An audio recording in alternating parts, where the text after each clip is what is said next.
Disclaimer, this show has some cuss words in it occasionally because we are talking frankly and just drinking and talking. So if you have little kids running around, you don't want them to hear a cuss word, shoo them away, or just be careful. But we are going to be us. And that being said, welcome to Reef Beef.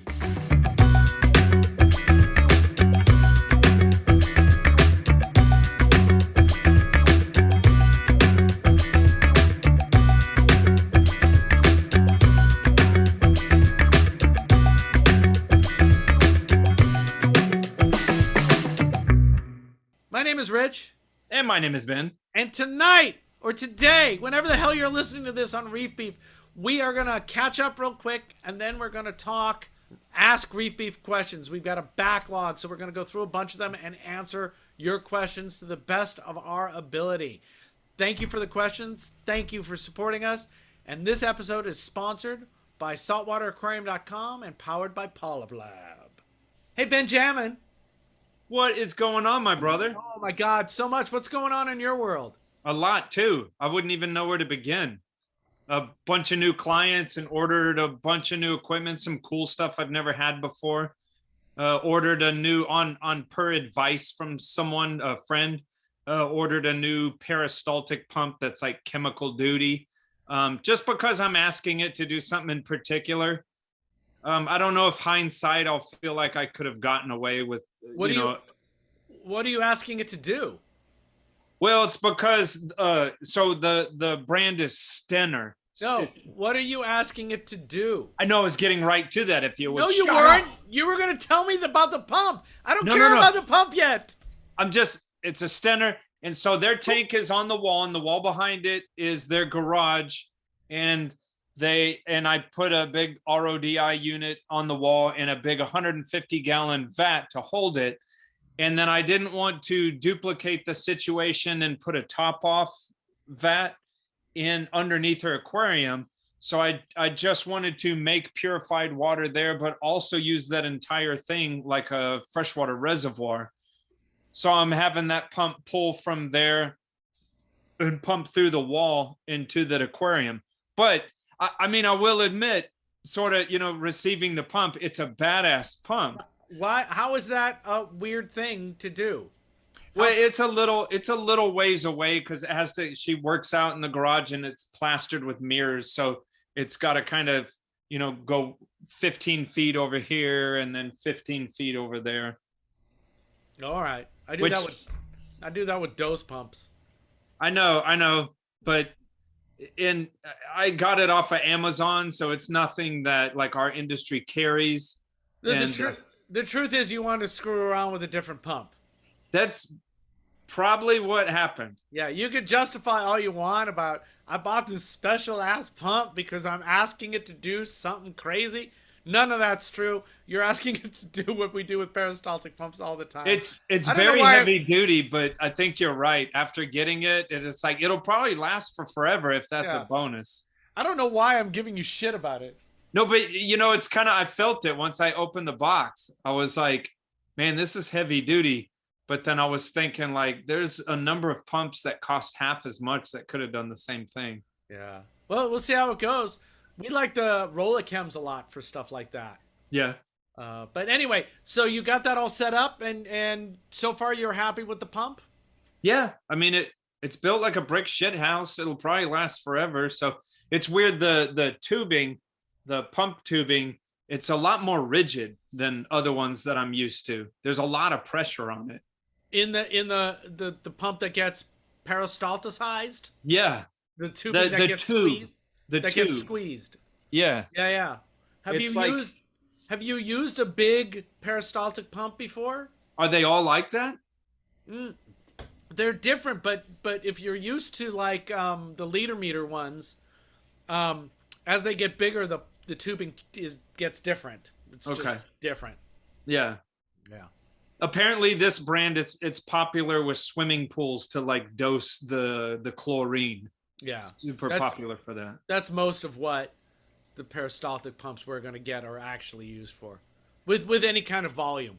Yeah. How do you have it triggered? Are you just doing it like with a because you're using the pump to as an auto top off essentially, Yeah. right? So you want to be adding fresh water as the fresh water evaporates from the system.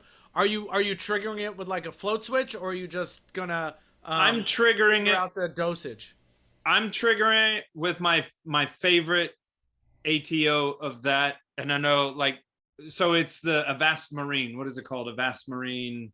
Oh, they've got the ATO. It doesn't matter. It's like a pressure solenoid. Yeah. And I know there may be some people out there, oh, I use this, blah, blah. My thing is I've used dozens of them over more than a decade. And I think I've had one sort of weird failure. Yeah. And it's just, I mean, I'm a creature of habit. It's rock solid for me. So I use that. I want to try more of Avast stuff. They make good stuff. They sent me one of their plank feeders, and I haven't set it up above. Oh, there's a video that I'm sure we'll put up soon about that auto feeder I made. Yeah. I finally made a video tour of it. And I was going to use the Avast plank feeder above it to feed the auto feeder. Huh. To add the dried food. But I'm having such a real nice time right now just scooping the food myself. But I'll get to it. But I do like the Avast stuff. I'd like to try more of it. So maybe next time I need a top off instead of going with the autotopoff.com dual float switch thing I've used for a million years, because I think it's rock solid and simple. I'll try what you think is rock solid and simple. Yeah, but you see what I'm saying? Because I need to look up the one you were using. But it's also like, you know, if a piece of equipment hasn't pissed me off, right, I don't move off of it. Right. And you might as well, if you've got them in multiple places, you might as well use the same thing across them in case something goofy happens. And Exactly. you only need one backup. Yeah, I think right now I have 20, probably 23 of them out there. Oh, wow. Okay. Wow. Yeah, I'm using a lot of dose pumps now in the lab, and the lab has expanded. There's 2 frag tanks underneath the house now, too.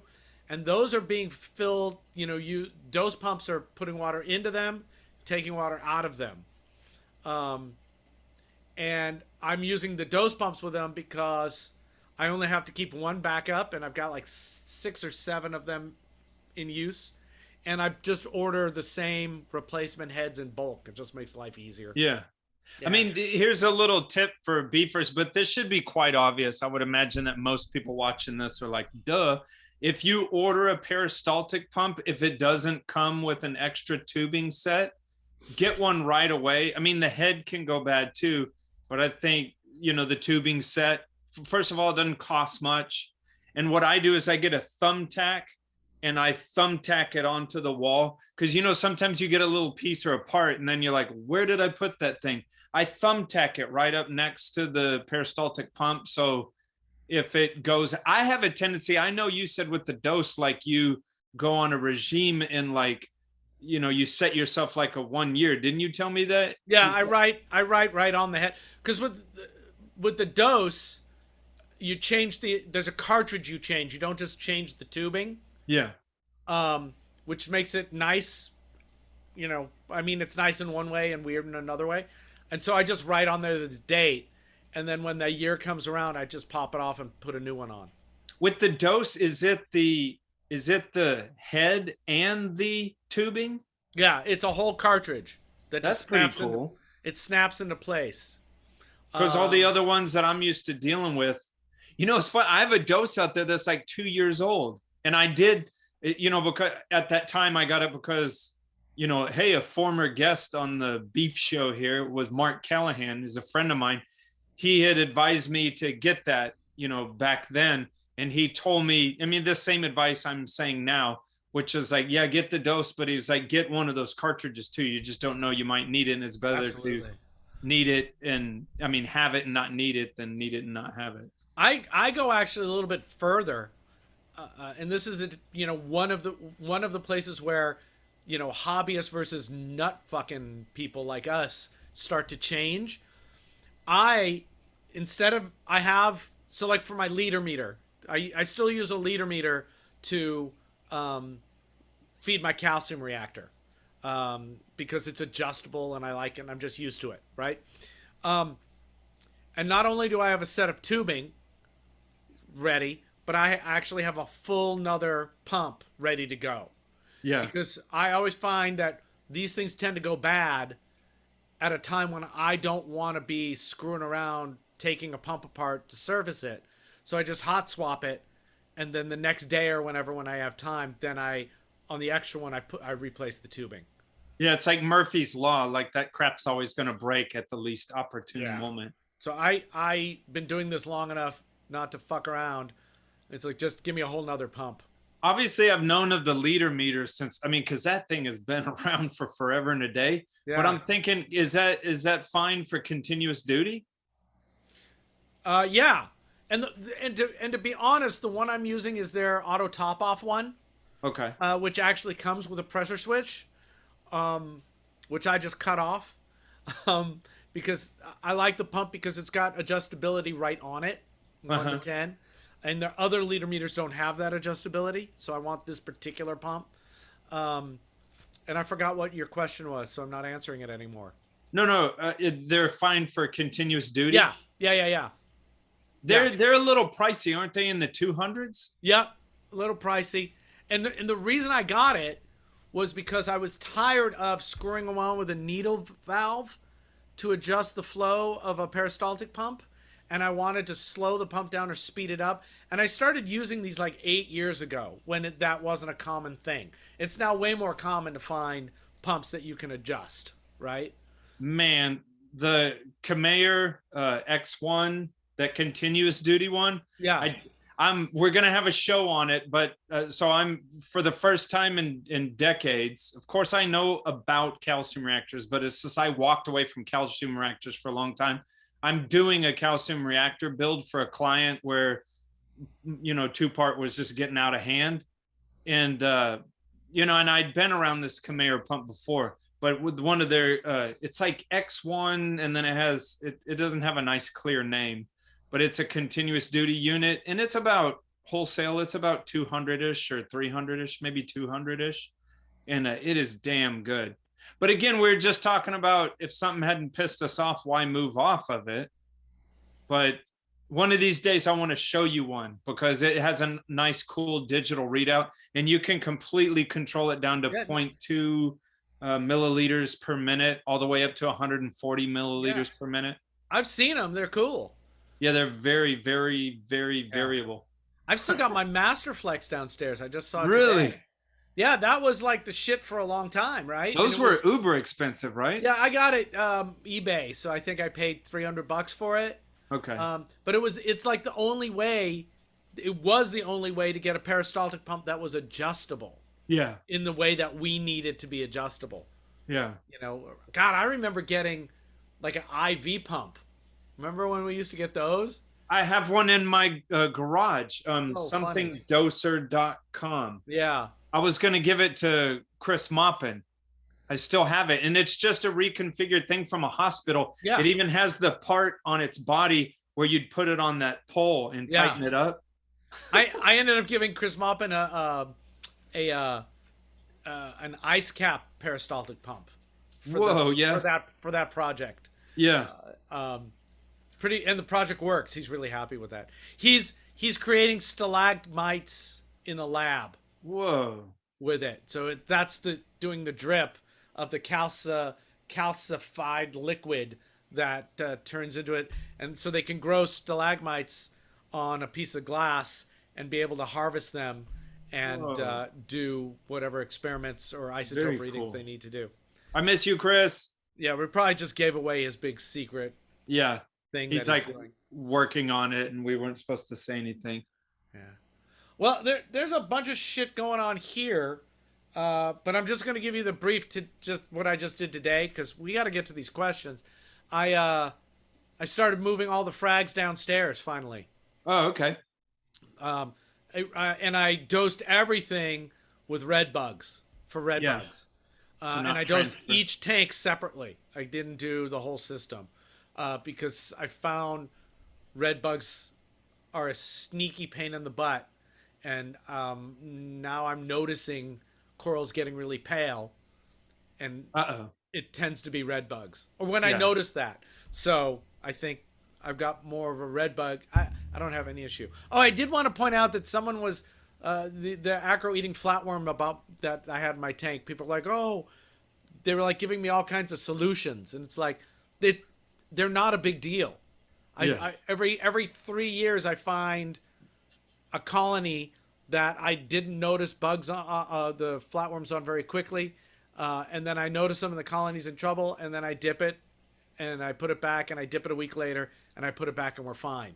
Yeah. This one that I found recently, I was thrilled that I caught it, and there were a huge amount of them on there, and I was able to take care of it. I'd rather have that happen every 2 or 3 years than have like a low level of them everywhere. Just I guess the point is, I just think a lot of these things that I see people losing their mind over, and like, oh, we better reset the tank.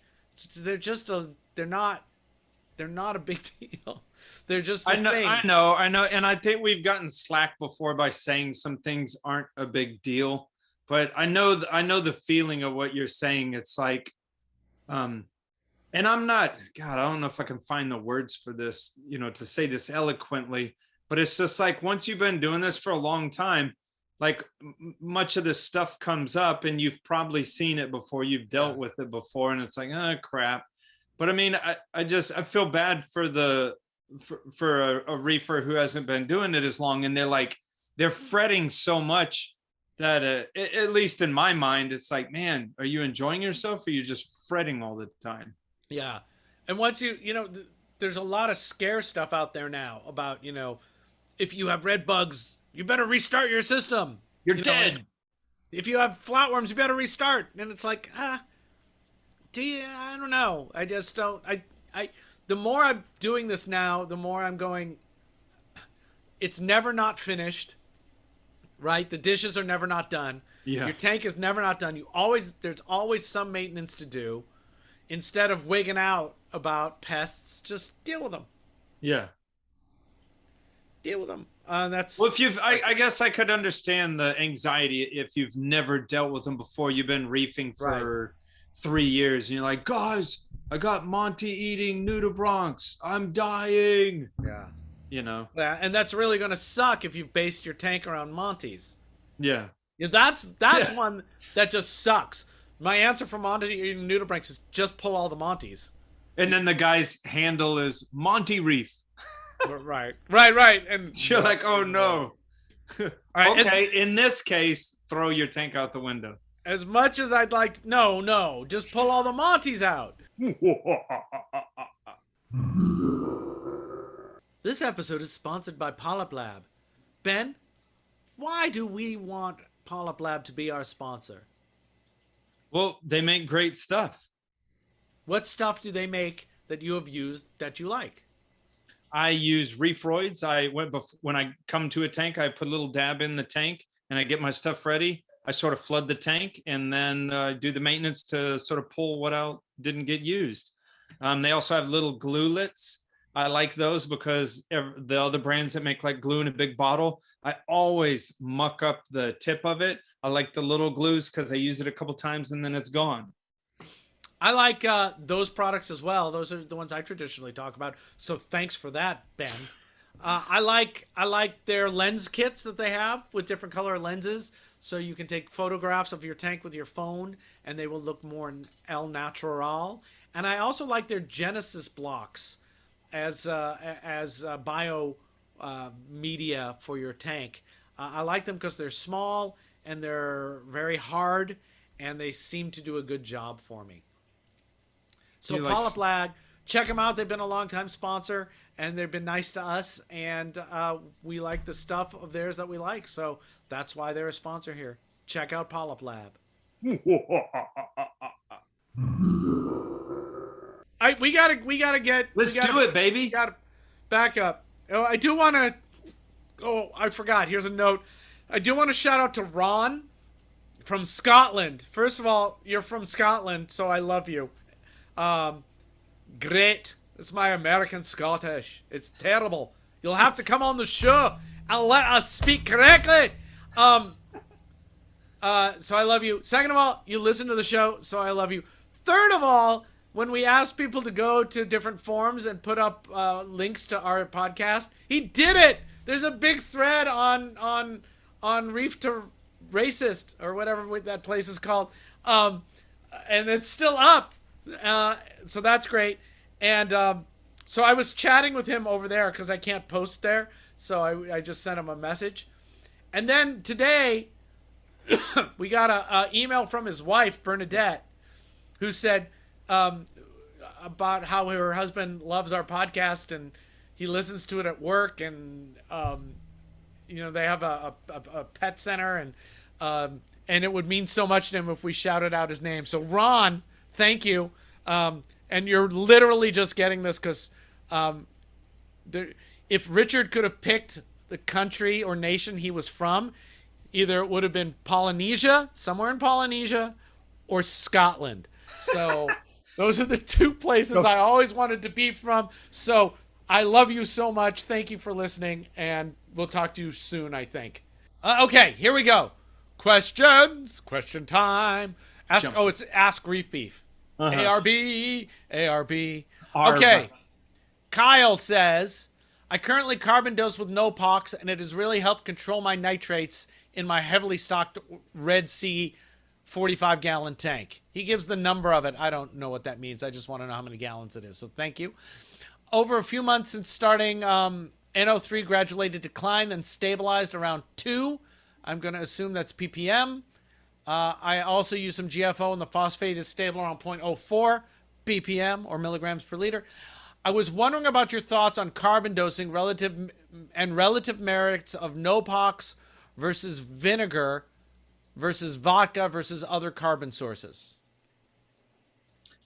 I used vinegar for a while, but I have to admit I was sort of doing it nilly-willy because I don't exactly check nitrates in my clients' tanks very often.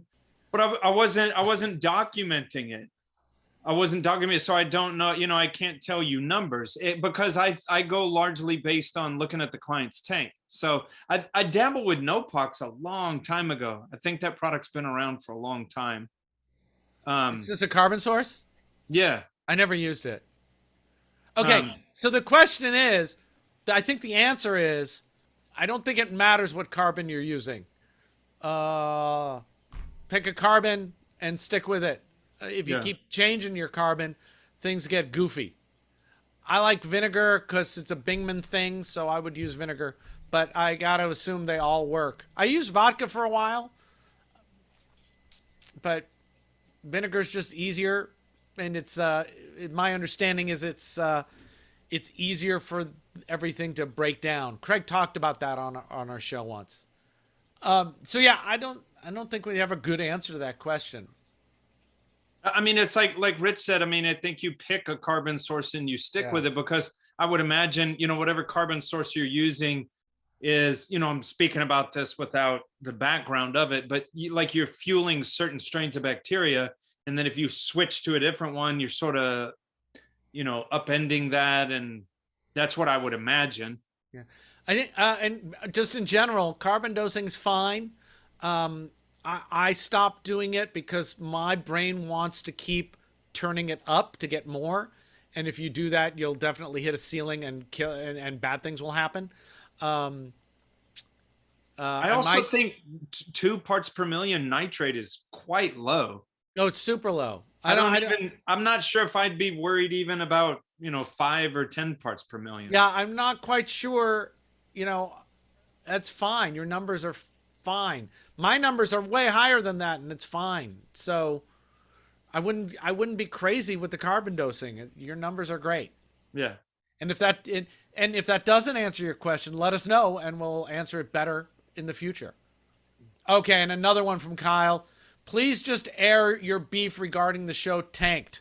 Specifically, I would love to hear Ben's thoughts as a professional who sets up and maintains tanks for a living. So, but let's keep this short because Tanked is not even on the air anymore. And yeah. All right, so specifically to you, and then I'll tell my quick short story. Maybe. I guess, if I was speaking to you privately, I might say something different, but, know that I'm talking publicly. It's not like I'm afraid to step on anyone's foot, but I'm just saying there's a certain thing to where I remember when it first came on, I started watching it because I felt duty bound to watch it. And just, even the first episode, I was like, oh, well, this is just typical, reality TV. It's just shenanigan bullshit. And then a couple shows in, they started just cramming tanks with fish. And then that pissed me off and I dropped off. And, and it still went for seasons and seasons. And it was just absolutely like shenanigan stuff. They got a lot of pressure from our industry about bad publicity. And so you started noticing in subsequent seasons, they were putting like disclaimers and shit in the beginning of, this is trained professionals and don't do it like this. And they were trying to make amends. But yeah, and instead of using a useful disclaimer, they just did a disclaimer of we're experts. It was like, no, that's not what you're supposed to do. When we would get people, when we'd go to the trade shows and you would hear other vendors or whatnot say, hey, no, what is it? What do they say? No publicity is bad publicity. But I don't know if I agree with that, because our industry, our hobby is like a fragile thing. This isn't like cameras or something. So I do feel like bad publicity can and has hurt us. So I don't know, just two jackasses cramming tanks full of stuff, and then damn well those tanks are taken down like months later after the show. Like that's a good thing to be putting fragile animals through. Entertaining, sure, to some people. Sound practices for fragile animals, no. So I was involved a little bit in a couple of tank installs, and they were fucking nightmares, the installs of theirs. And and I said, look, I understand you want to do this for the TV and you want it filled with animals right away. Let's do that. And then you take those animals away and we'll make sure that the system cycles and everything's good. No interest. So I don't, that made me really, I don't, that's bad. And they did a lot of shoddy work. I mean, it wasn't just that, they just would bypass steps for filtration and, cycling a tank. They did a lot of tanks that just split, and they did really bad work on stands and canopies, and but we don't like them. And they treat animals as cut flowers, which maybe that's okay. Now that in a different way, that's another discussion. I had been around a couple of them, and then some friends from far-flung places who called me talking about them, showed me pictures of stuff. And I mean, what we call life support systems on those things that I saw was like, way undersized skimmers and just equipment from a long time ago. There's just better ways to do it. And, you talk about impossible to service filtration. They would put stuff like you couldn't get the lid off to be able to get inside of a container. It was just really, really hack done. Richard, real quick, the way I put it is because when I design a system that I'm going to be working on, I design it a certain way because I'm going to be working on it. And sometimes you can tell when someone's just trying to capture that money and move on, because there's things like, dude, you can't even get the skimmer head off. Right. Like, well, certainly the person designing it was like, you know what? I'm not even going to be the one messing with it. So they will figure it out. Yeah. And that's what a lot of it was. So yeah, that makes us grumpy. Kyle also says that we need a Reef Beef, Reef Therapy crossover episode. Now, I saw those dudes in Georgia at the Mini Macna, or the Aquatic Expo, and we talked about several ideas. So we'll see if that happens. Yeah. All right. Brittany says, after listening to the show and having eggs laid in my tank on several occasions, I decided that breeding fish is my next adventure.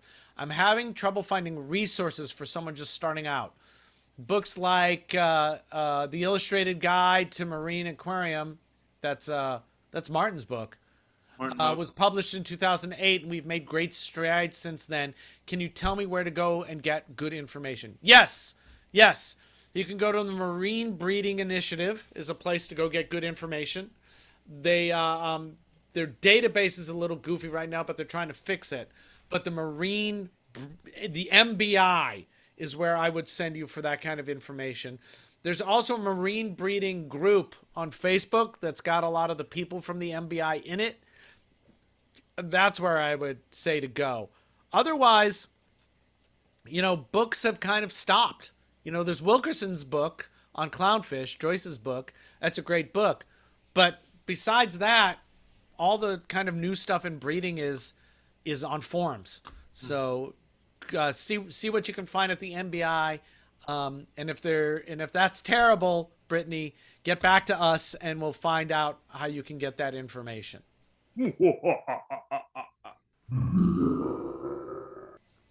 Hey, Ben. Hey, Richard. I like saltwateraquarium.com. Do you know why? I love them. Do you know why I like them? I think I know why you love them, but why don't you tell me why you love them? Why don't you tell me why you think I love them? I'm confused now. Me too. Hello, confused. My name is Richard. I like saltwateraquarium.com because they got a lot of stuff. And also because they've been really supportive of us. And I saw Kenneth recently, the owner, at the aquatic expo, the Mini Macna. And man, that guy is so awesome. He first of all, he knows everything about the industry, which is amazing. And second, he's a Pokemon collector fanatic. Yeah. So we were sitting there and he was like bidding on Pokemon cards and he knew everything about them, like in detail that will make your head fall off.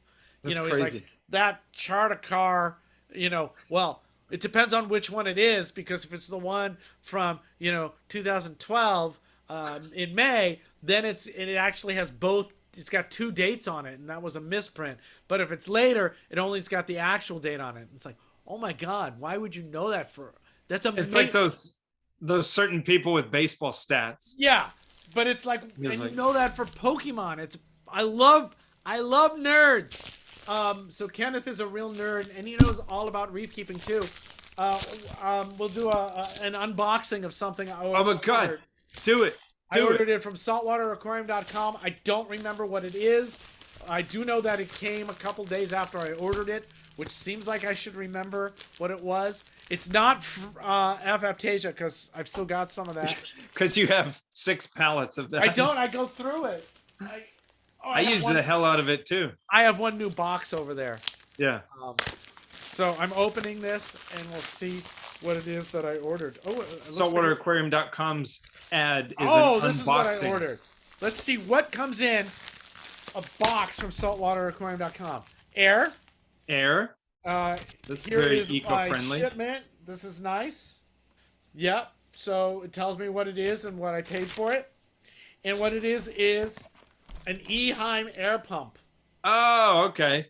So I ordered this because the pump I use, which is an old Coralife Luft pump, is the best air pump ever. That they don't make anymore. Doesn't exist anymore. It used to be a Tetra Luft pump, and then Coralife used to make it, and then they just stopped. One of mine stopped, and I didn't have an extra one anymore. And I'll open it up and see if I can get it to rebuild. But it looked like this pump was going to pump the amount of air I want. I want a shit ton of air. Ooh. I want a bunch of air. You cussed. I've ordered this pump. We'll see how it runs from saltwateraquarium.com. Ben, say something awesome about saltwateraquarium.com. Something awesome about saltwateraquarium.com is that Kenneth's last name is saltwateraquarium.com. Yeah. But in all seriousness, they have 3 shipping locations spread across the continental United States, and that's how they can get your stuff to you so quickly. Yeah, you get it fast. They've got livestock. They've got cleanup crews. They offer all kinds of discounts. They offer all kinds of support. You can text them and someone will answer you. They make all kinds of content with Lord Mark Callahan, which you can watch. So they're, and they're a good business, and they're a small family business, and they like us, which is insane. So we like them back. So check it out. Use the link below, and when you send something to them, write Reef Beef in the comments so they know that you came from us. Say something silly. Yeah, tell them why you like Reef Beef. Yeah, or I don't know. And tell them something about Pokemon. Yeah. Saltwateraquarium.com. Thank you so much for your patronage. Chad says, Love the podcast. Best reef-related content available, in my opinion. All right. I often hear you guys talking about having beaten dinos, but I don't think I've heard you say what you do. I got a bloom of several species after using a modest dose of GFO in combination with increasing lighting drastically and adding a cropper to the tank. It's about 18 months old and was fish only for a long time after unexplained coral die-off. The dinos don't seem to bother the SBS, so I just kind of feel like letting it ride with normal maintenance in addition to keeping the nitrates above 10 and the phosphate 0.03, having to dose phosphates. So what have we done for dinos? Who goes first? Let's Rochambeau. Scissors. Again. We both got scissors. Rochambeau. Okay. Ben's got a rock, so he goes first. Mine will be short because I've dealt with dinos many times in clients' tanks. But the crazy thing, I think the worst one I ever had, I just sort of waited it out. And that's all. And it took like, was way too long. It took like 3/4 of a year. And because I didn't, you have to understand too, this isn't like a hobby tank at my home. It was a client's tank. So, I didn't necessarily diagnose it as dinos as such at the time. I was just like, man, this bubbly, nasty crap is going on for forever. I think at some point, then I finally broke down and tried to use like Chemiclean. Well, that didn't really affect it. And then I was brushing it off and siphoning it off every time I was there. Well, I didn't know. I was like, well, is this, some sort of, so I just took a swing at that. No, it wasn't. So it was just months and months and months of siphoning it off directly from the rock. And I just broke its back after a while. But, for me, a lot of my experiences with dino has just been waiting it out, siphoning it out, the long haul. Yeah. I've waited it out. I've also done the 5 days of darkness, and that actually completely beat it the last time I had it. Wow. So I know there's a lot out there, a lot of people out there saying, you need, for this species you need to do this, and for this species you could do that, and keep your nitrates at this, and keep your phosphate at this. And from my perusing of those forums, it looks like the results are as random as doing nothing. It looks like sometimes some of that stuff works and sometimes it doesn't work. I could be wrong. Maybe there's better evidence of it. And I talked to one of the person who runs one of the groups, and I'm just not really seeing. It just feels like we're groping our way through this, and it's very post hoc. And for some people UV works, and for some people it doesn't. I know they're saying for a particular kind of dino UV works great. I don't know. But then the question would be like, did you do the UV right? Is it the proper, wattage? Is it, Yeah. And I'm not tricky. There's not an exact recipe for dealing with it. I'm not, I applaud people making this effort, trying to get a better recipe for dealing with dinos. I think that's great. I'm just not yet seeing the reliability of the methods show up yet. So maybe they're on the right track, and and they'll figure it out at some point. And again, Chad, if you got follow-ups or whatever, let us know. And thank you for the question. Swift Sparks says, I have a 70-pound pair. He didn't say that. That's not what they said. I have 75 pounds of popular man-made reef rock from a tank breakdown. I got it post-freeze for $25 in Texas. Oh, yep. It had plenty of die-off on it, but it was dry by the time I got it. I cleaned it well with a hose and a brush, put it in a trash can with tap water for a month. Did 200% water changes doing that month with tap water. Switched to salt water over the next month and looked at the parameters. Then I left the trash can in my garage with water circulation and a heater, but wildly swinging temps. I do monthly 20-gallon water changes on my tank. So over the next 10 months, I did 10, 90 to 100% water changes on this live rock in the trash can. I didn't observe the temps closely, but I imagine they were in 90 degrees in the summer and 50 in the winter. How cycled is my live rock? Are the good bacteria that we hope colonize our live rock, hardy and adaptive enough to withstand the temp swings. What temp ranges are acceptable for a live rock vat? You have any opinions on this? I was watching a video by Dr. Timothy Hovanek, and as far as I know, I consider him, like one of the people I would listen to for microbiology type situations. Why don't you get a room? I know. No, well, it's a video. He was setting up the parameters of a better, quicker way to cycle a tank. And then what these like nitrospira, nitrosamona, nitrobacter, what they can all handle. And I think from what I heard from that video, they can handle a little better than what we think they can. From 90 to 50, I don't know about that. I think he said something in the video that they can handle colder temperatures, further than we thought they could, but maybe hotter temperatures are more damaging. I think you'd be fine. I think you'd probably be fine. I would, yeah. And it's been in that water a long time. Yeah. I would have stuck a heater in with it over the winter. Otherwise, I think the 90 is probably fine. 90 degrees.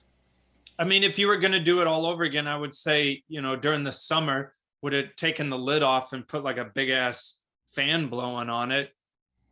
Maybe, but maybe I wouldn't even have done that because I don't think 90 is completely out of the question. No, we're just talking for the bacteria, so it's probably fine. The 50, I mean, we get the bacteria in temperate tanks as well. But I would have thrown a heater in there just to keep it level. But I think you're probably fine. I would put a couple of rocks in and see how they handle being put into your tank and move on from there.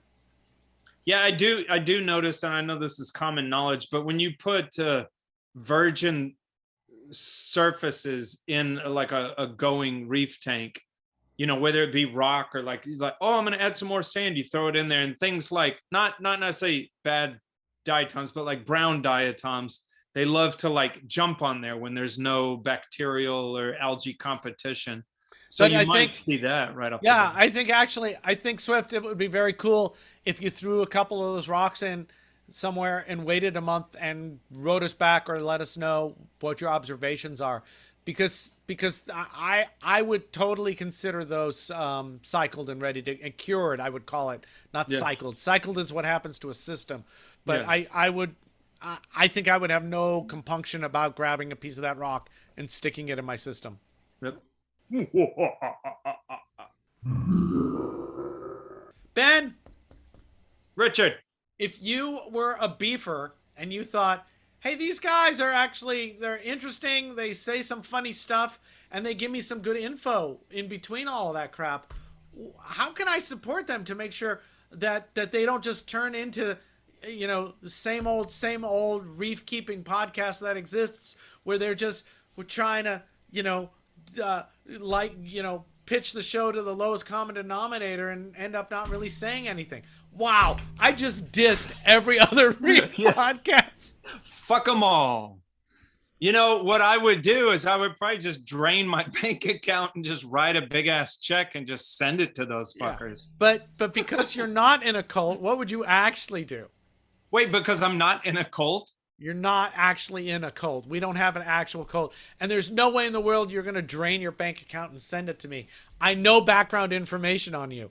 I know $5.85. Yeah, and you can't afford to drain that. Yes.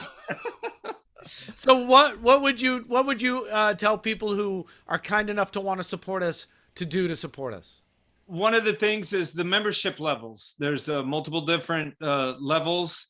Reef Beef Podcast / membership. You go there and you can see the different levels of support. And then, at the higher levels, you can even be on the show.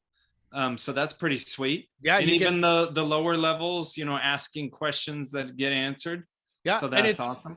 And you could also on that web page, you can buy us a beer if you want to, but you can also become a member. And if you become a member, it's about the same price to become a member as buy us a beer. You get access to ask us questions directly. You get access to merch, because why wouldn't you want insane merch. We've got one weird one coming up that Joe Waiulo put together that we're going to start selling. And you can get all kinds of weird stuff. So you could support us there. What else could somebody do? You know, if you don't want to give us a red cent, and that's fair, just share our content all over the internet. Yeah. Yeah. No? Yeah, you could smash like. I don't know. Smash like. That's what everybody says. You could do the bell. Like. Oh, that shit. Come on, you know all that shit. You know, hit like, but hit the bell to be notified for YouTube. If you're on, you know, for whatever, however if you're just listening to this on that platform, like give us the stars and say something silly in a rating. Or I've been really enjoying reading people who are actually responding to what the episode is about. That's pretty cool. Yeah. And we do our best to answer those questions. You could get in the comments and you could see if there's anybody giving us any grief, and then you could destroy them. You could say them for us. Oh my God, is that terrible? You could just rip them for us. You know, if somebody writes something like, Rich is in a robe. That one guy's in a robe. How unprofessional. You could just shred them and tell them why being in a robe is the best thing ever. There was one person that was bothered by me playing with my hair. So I don't want to say anything, but beefers can go there and eviscerate someone for saying that. But you know what? Because we do this kind of show and because the beefers seem to like what we're doing, we are not trying to pander to everyone. It's fantastic. So, no, you will see us in costumes, wearing weird clothes. Maybe I'll even do an episode from the bathtub. Yeah. With no robe at all. Be careful what you wish for. Anyway, thank you so much for all your support. We really appreciate it, and we really enjoy doing this show and answering your questions and talking and stuff. So thank you for all your support, however you choose to pitch in to make us rule the world. Huh. All right. Josh says, so got a question for y'all. He didn't say that. He said you guys. I don't know why I changed it to you all. You guys. What do you guys do when you go away on vacation? Oh, boy. I got a 3-week vacation coming up. I'm planning on just leaving it alone. I've done quite a few trials where I've left it for a week or two, not touching it besides filling up the ATO, feeding and water changes. Would leaving it for 3 weeks be fine without a water change? I feel like it would, but I'm not sure.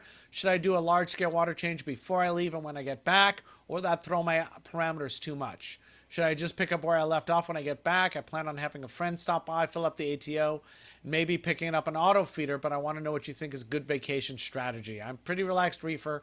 Think of it more as an ecosystem that will sort itself off, and I only need to intervene when the tank when needed, and the tank is 110 gallons. Thanks for listening, and thanks for all the beefy reef beef content. Thanks, Josh.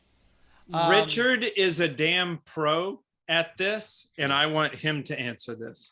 I think you'll be fine for 3 weeks without a water change. I'm not sure how often you're doing your water changes. I think 3 weeks is fine. If you're doing it every other week, that's great. So that's fine. And thank you, Ben.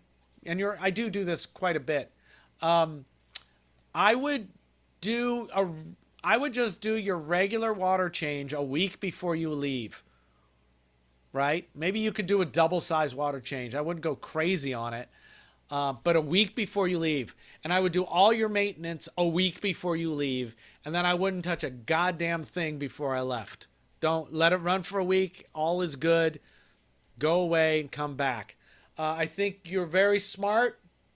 I like that you did trials where you've left it for a week or two without doing anything. I think that's great. I think if you're going to add I think that's really good. I want to actually put a flag there. That's really good.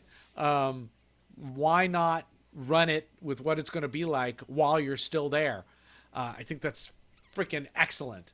You can get on auto feeder, but set that up for a month before you do anything, because you don't want a brand new auto feeder that the day after you leave decides to, dump its whole keg into your tank. Otherwise, I think you're great. I think you'll be fine for 3 weeks. Having somebody come over, I think, is great. And you're going to need that to check by.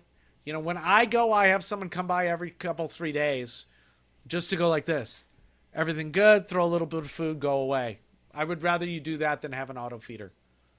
But I think you have a short conversation with them, making sure like, hey, don't like touch anything, you know, Right. and you think, hey, I wonder if that's supposed to be like that. Hey, call me real quick. Right. I don't know where you're going. You know, I would also I would get a couple of webcams because it's good for you. If money were no option, I would say get 3. One at the front of the tank, one at the top of the tank, and one at the sump. And then you can check that to your heart's content as you panic about your tank. And then the one thing I say about going on vacation is enjoy your vacation and assume you're coming home to coral soup. So if you come home to coral soup, at least you enjoyed your vacation. That's your wife's quote. That's my wife's quote. But I think, Josh, I think you're in good shape. You know, and if you've got time, do the full trial. You know, I would have somebody come over every 3 days though, and throw a little bit of food in and just eyes on, nothing crazy is happening. There you go. You're already like 90% of what I would do. So rock on, baby. Dan says, it made my day when you heard my guys answer your question. Ha ha.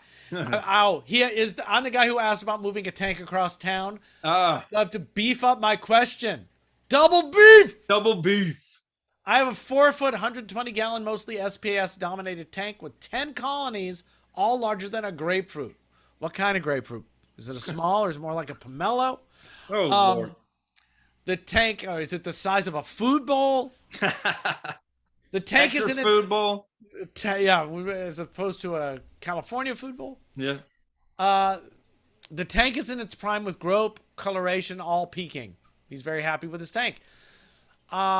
Which moving approach optimizes for growth and continuity? Move the existing system in the same day, same water, same tank, same everything, or set up a new system in advance and move into that.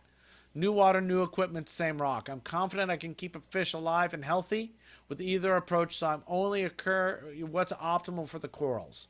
If I do the same day, same tank approach, I'll definitely use the top richest method of top draining down to 1 inch and move everything submerged. You know, keep all the sand wet while you do the move. Thanks for all the beef, Dan. What would you do, Ben? How would you let me add something as someone who professionally moves tanks. I'm cool with the leaving the sand in the water in the bottom, but what I don't want someone to do is because what I've been told by tank manufacturers about that is they don't like it when people move tanks with stuff in it because they say it causes extra stress on the seals.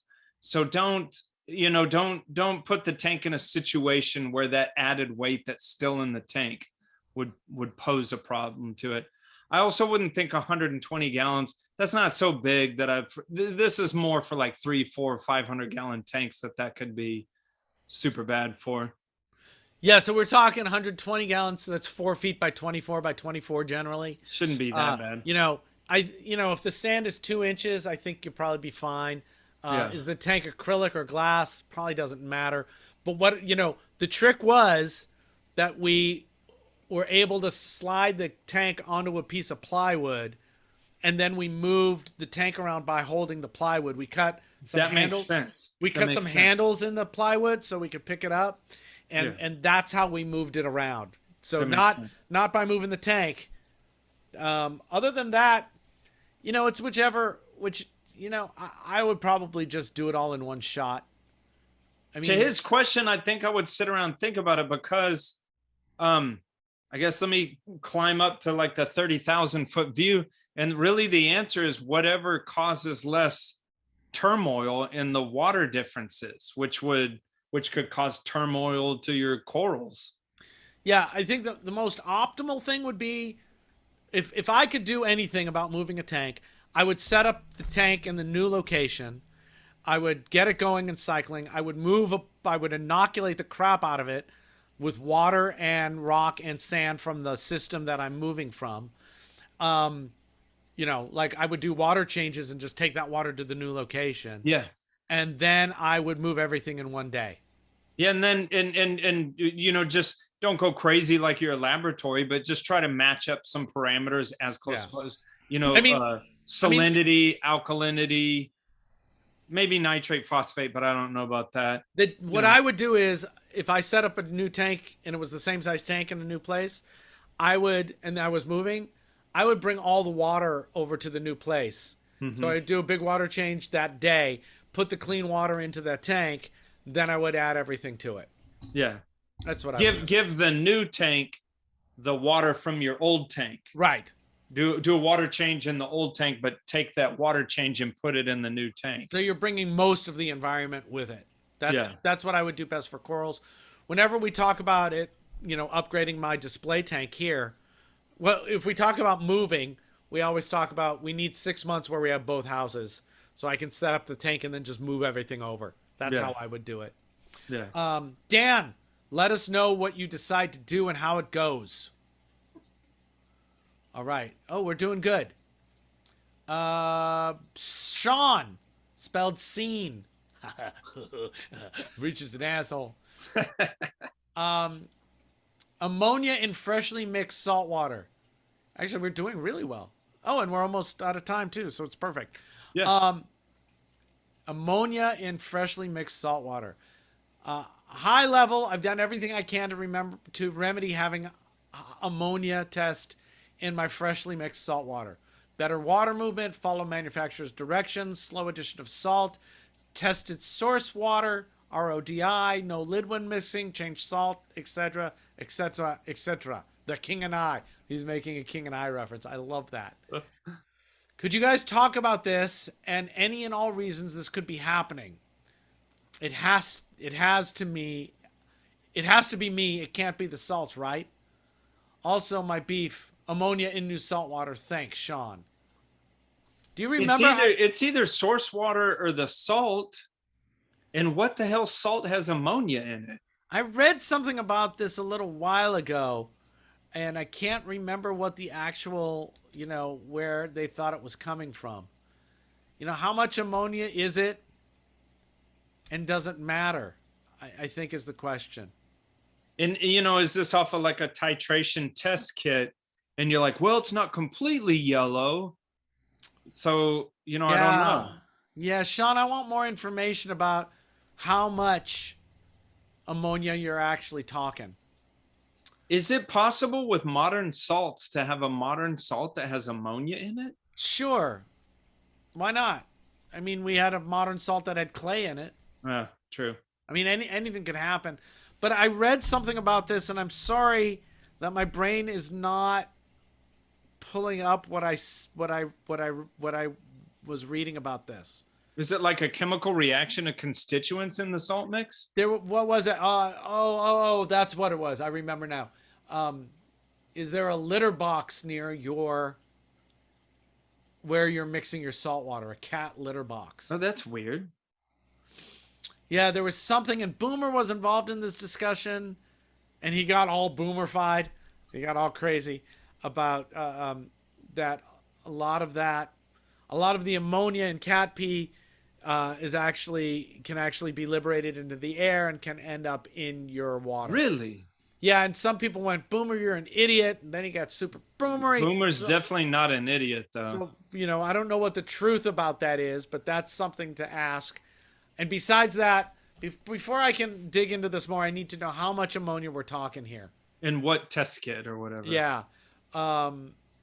Yep. Sorry, Sean, but I'm going to put because I've done some of those ammonia test kits before. And, you know, the more I stare at it, I'm like, damn it, that's not yellow. Well, also, if you wait too long on the, you know, they tell you, you know, the one I use, which is the Hawk DR890, it's like you mix it for 1 minute and then it sits for 5 minutes. And it's like, you got to read it then. You can't wait 10 minutes. Yeah. So make sure you're not doing that. But please, Sean, write us back and let us know the answers to that. And then source water, if you have a normal functioning RODI, there's no way that you should be, you know, so let us know about what your RODI situation is. Yeah, when's the last time you changed the DI? Yeah. So, Yeah. And really, again, I don't know how much ammonia we're talking. Because if it's just a little bit of ammonia, I wouldn't give a crap about it. I might throw some prime or something in there and then just use it. I was gonna say I wanted to say that, but I didn't know if I would get shit from fellow like reefers. But like if it's like a trace amount of ammonia, yeah, like what Rich said, putting prime in there, but it's almost like I'd let it get into the aquarium and it would just, quickly turn into nitrate. Your tank. I mean, if we're talking about tiny amounts. Well, it even it depends on, and it's been. I gotta be honest. It's been so long since I've cared about ammonia levels that I'd have to go back again and look at what ammonia levels are considered bad or good. I know it's like no ammonia is the right answer, but your tank is really good at converting ammonia into other stuff, right? Your poo breaks down, your urea breaks down, food breaks down. It all goes to ammonia first. Your tank is really good at dealing with ammonia. So I wouldn't care so much, probably. But we're also making up numbers. We need to know what they are. Oh, we've got two more. Hey, Rich and Ben. This is Raj from Trinidad and Tobago. Whoa. Oh, we love you. Awesome. Thank you for listening so much. Do you know if TSA has an issue with carrying palytoxin-laden zoanthids on international flights? I don't. There is no way, in my opinion, that the question is about palytoxin, because I don't think they're going to know crap about they're just going to know corals or not. Domestic flights in the States, you can download the TSA app and it says you're allowed to bring this much water with a live animal in it, and they'll just swab it down for explosives. So I think palytoxin, Raj, it's got nothing to do with this question. But I think you will need to do some research about customs and internationally flying with corals. I do not know the answer. Do you know at all, Ben? No, not at all. God, that's the best answer. No is such a good question. I don't know is the right answer. So, yeah. Raj, I don't know, man. I assume you're coming from Trinidad. I would imagine once you get it on your flight, in your carry-on, you're fine. Because you're going to land. Right, they look at it and they're like, either it's a coral, and they're like, okay, yeah, we allow corals on. Yeah, and then when you land, you just explain it again. Yeah. But for the actual rules about coming in with customs, I don't know. Don't have any. Make sure it's your zoa on a not on a rock.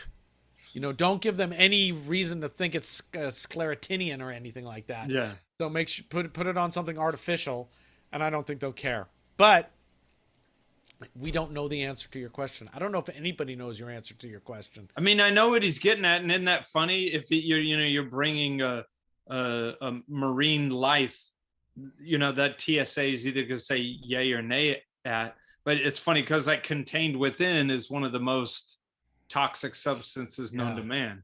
Yeah. And it depends on where you're going.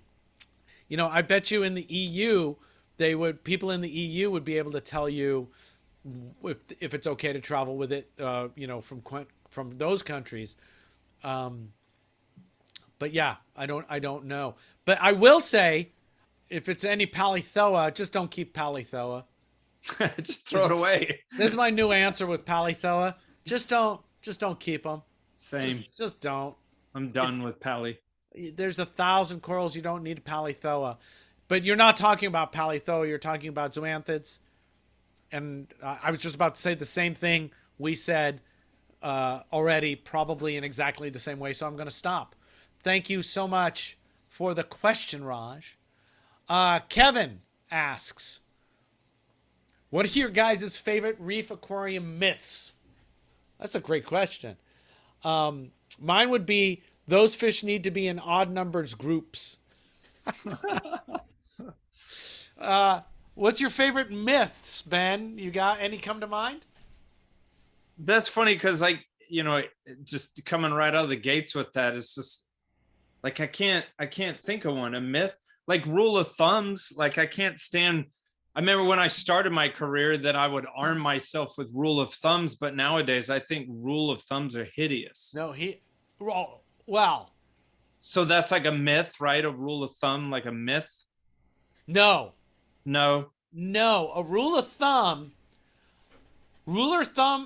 and this happens in everything, not just reef keeping. Rules of thumb are great. They become horrible when you think that they're rules instead of a rule of thumb. Yeah. It's a rule of thumb is a thing to get you, keep you going, keep you moving forward until you know more, so you can look at that rule of thumb and go, I know when that rule of thumb is bullshit. We have this in improv a lot. Like in improv, there's that rule yes and, which like everyone has heard, and that's a rule of thumb, and people take that, and it's or always say yes, and it's absolutely not the right way to do improv. It's a great thing that gets you through till you know the real thing about yes and is that it makes it easier for you to build a scene together rather than stopping the action from going forward. So if you get in the habit of saying yes, you tend to move the scene forward better for everybody. But there are absolute times when you want to say no, that to make the scene better. But it's a rule of thumb. So a myth is something that's bullshit, like an inch of fish per gallon. That's not a rule of thumb. That's just bullshit somebody made up. Or fish. Here's a better one: the fish will grow to the size of its tank. Right. So if I can address that one real quick, just having spent so many times working in stores, like I'd be talking to someone. It's like, well, I want to get this fish, but I only have a 30-gallon. But I figure the fish will just grow to the size of the tank. And I used to own a Great Dane.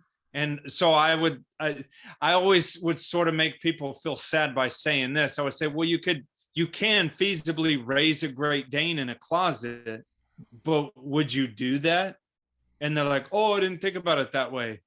So it's like, I mean, you can do that, but within reason. That shouldn't be like, oh, I'm going to get an Oscar, but I only have a 10-gallon aquarium, but I'm going to upgrade later. It's like, no, you're not. No, you're not. Just don't do it. Just don't do it. I'm looking at lists of reef keeping myths. And the first one I looked at, it's like, reef keeping is expensive. I don't even like those myths. Borneman wrote Mything the Point. Let's see what myths he talks about. Oh, Lord. Oh, aquarium organisms are often correctly identified and sold by their correct species. Yeah. Oh, no, not at all. Yeah, no. And coral, IDing coral is really hard. It's getting easier now that we know more. Ick comes with tap water. That's a funny old myth. Weird. Never heard that once. Yeah. Well, there used to be crazy stuff, man. I still run in, this is sort of more freshwater, but I still run into people that I'm giving advice to that, they're doing a water change. So the day before they pour out some tap water and let it sit. And I'm like, for like 30 or 40 years now, they've had chlorinator, and you can dechlorinate stuff like that. Well, you can't just let it sit either. You've got to bubble it. Yeah. It can't just, I mean, it can, but it takes longer. Also, but we're doing chloramines nowadays, which that doesn't do anything for. Yeah. That's a good myth. That's good. I got one. I don't know. I hear so much bullshit. I can't even, it's like I'm inundated with myths and I can't pull up one. Man, those fish need to be in odd numbered groups is such a good one. Yeah, that depends what you're talking about. Like I always tell people that get clownfish, because here's another one. Like every time I get a new client where, they don't know anything about aquariums, like, well, first of all, I'd say, oh, I want a Nemo. And like, okay, clownfish. And they're like, I want like 6 of them, but in my experience, what I tell them is like, hey, get a pair of clowns and that's going to be it. Because in my experience, they end up whittling it all down to 2 because they get pissy at the other ones that are in the tank. Oh, I got a myth that if you put a lot of damsels in together, they won't kill each other because there's too many of them to fight in a way they would do if there's just one of them. That's like an African cichlid situation. Yeah, That's I think it's bullshit with African cichlids too. yeah. And why would you want to stress out the animals that much? Yeah, like constant, because that was the thing is they would say like turn it into a New York sidewalk.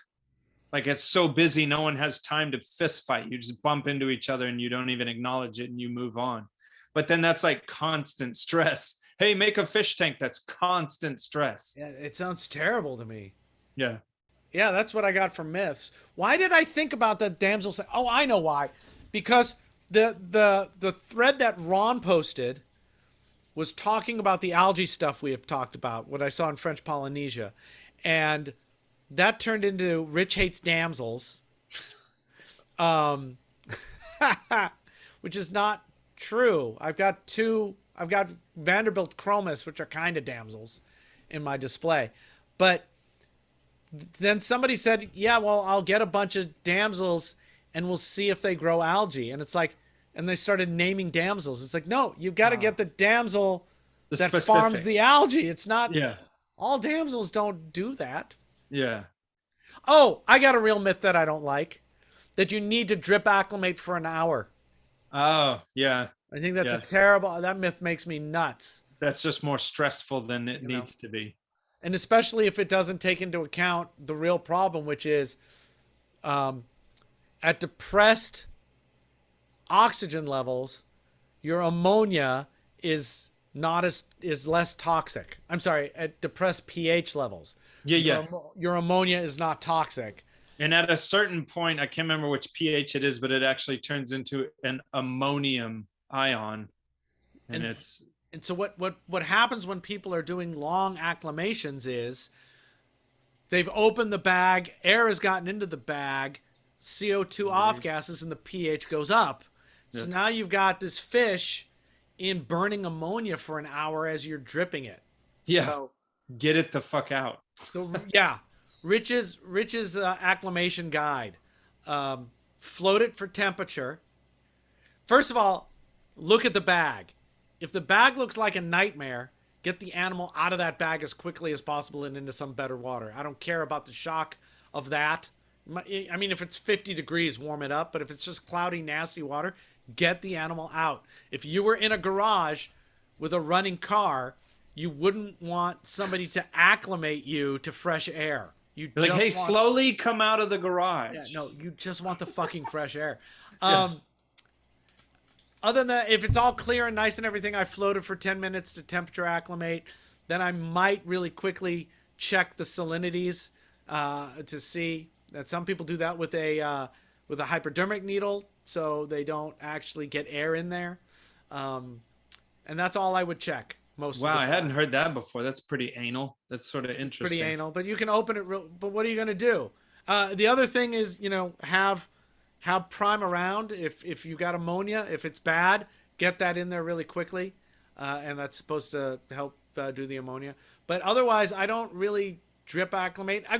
If everything's okay, I just don't. If the salinity is within 4 parts per thousand, I don't really care either direction. There used to be a big difference between like what we would do when we worked at stores, when we would get shipments or transshipments.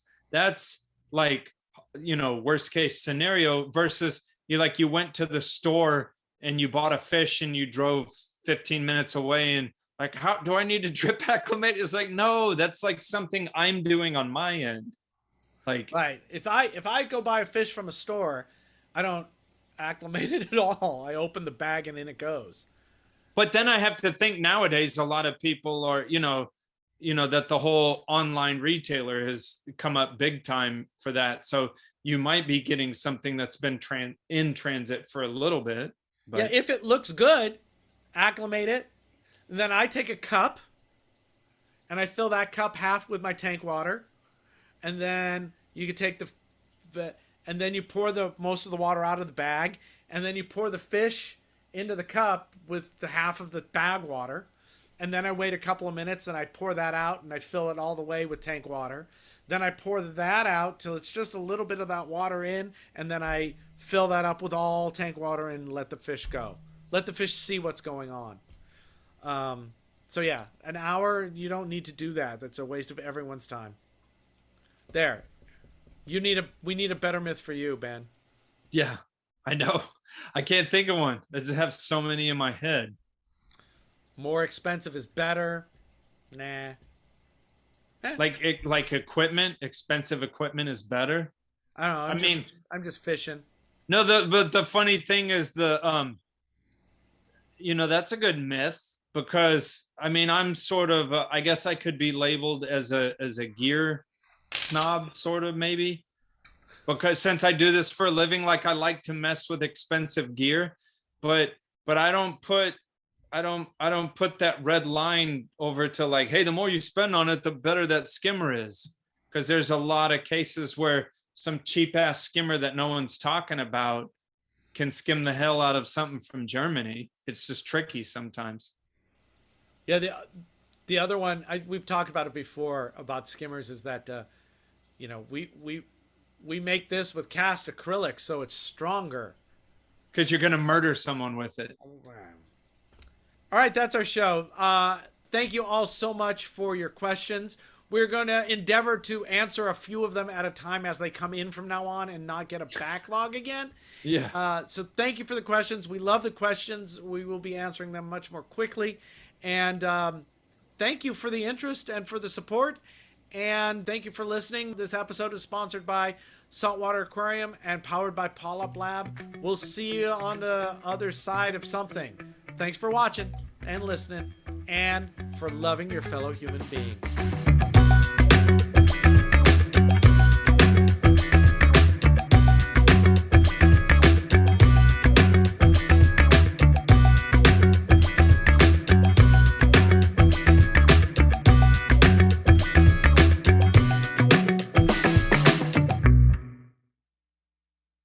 Is someone going to throw a grilled cheese sandwich at you? I certainly hope so. Please do not feed the juggler.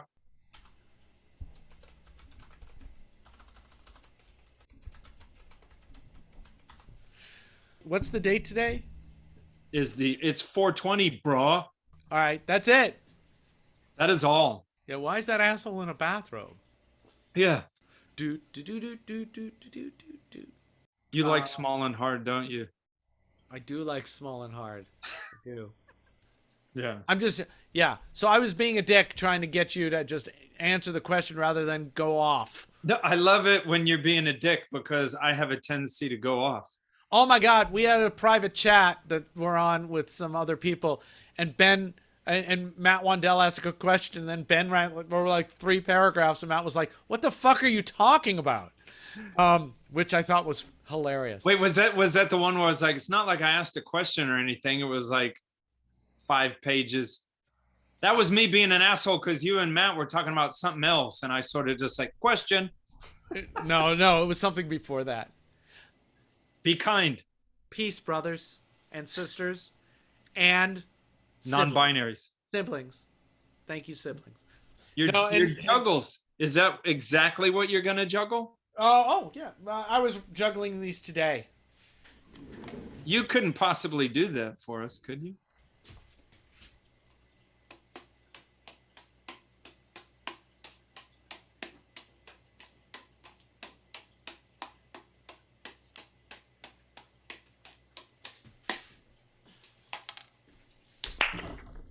$10.